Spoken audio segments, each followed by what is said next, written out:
What's something your father did that you only now realize was his way of showing love? My dad would take the longest, most ridiculous routes whenever he drove me anywhere, and I only just figured out why. Growing up, my dad was always the designated driver in our family. My mom didn't drive, so whether it was school, doctor's appointments, or friends' houses, it was always my dad behind the wheel taking me places. And without fail, he would never take the direct route anywhere. It drove me absolutely insane as a kid. We lived in a fairly small town where most destinations were maybe 15-20 minutes away tops, but somehow my dad could stretch these into 40-minute journeys. He'd turn down random streets, take bizarre back roads I'd never seen before, or suddenly decide we needed to drive past the lake even though it was completely out of the way. I'd sit in the passenger seat getting increasingly annoyed, asking why we couldn't just go the normal way like everyone else's parents. He'd always have some vague explanation ready. This way had less traffic. It didn't. Or he wanted to check out a new neighborhood. Or he thought he saw a cool bird flying this direction. Just the most random justifications that made zero sense to me. By middle school, I was thoroughly embarrassed by it. When friends would ask why I was always the last one to arrive anywhere, I'd roll my eyes and say, my dad and his stupid routes, and they'd laugh sympathetically. I started begging my mom to convince him to just drive normally, but she'd just smile and say that was just how Antonio is. The peak of my frustration came when I was 15 and had my first real crush on a boy named Edgar. We had made plans to meet at the mall with some friends,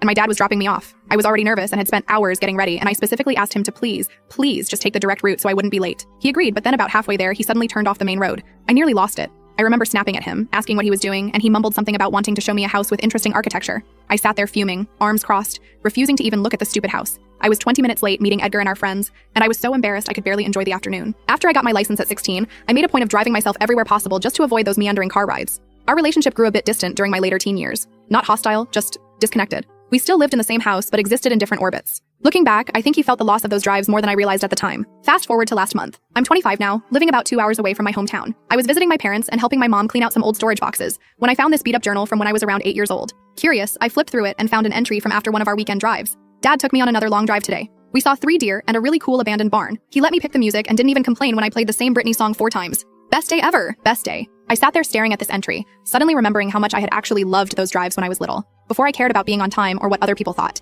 I kept reading through the journal and found dozens of entries about our drives. Detailed descriptions of weird houses we'd seen, animals we'd spotted, songs we'd sung along to, conversations we'd had. That night at dinner, I casually asked my dad why he used to take those long routes when driving me places. He looked surprised by the question, then a little embarrassed. After a moment, he said that when I was really young, I'd always get upset when we arrived at our destination, because I didn't want the drive to end. So he started extending the drives, finding new routes and interesting things to look at to make our time together last longer. And then, he just kept doing it. Even as I grew older and clearly stopped enjoying it, he couldn't bring himself to give up that tradition. It was his special time with me. No distractions, just the two of us talking, or not talking, and experiencing little adventures together. He admitted he knew I got annoyed as a teenager, but hoped I'd eventually appreciate those moments. All those years I thought he was being difficult or oblivious. He was actually trying to hold on to something precious that I had once loved, something that connected us. The next day, I asked him if he wanted to go for a drive. His face lit up in a way I hadn't seen in years. When we finally headed home, I thanked him for all those long drives over the years. He just nodded and said he'd always treasure those hours with me, even when I was being a moody teenager. Then he added that he was proud of the woman I'd become, and I literally had to look out the window so he wouldn't see me tearing up.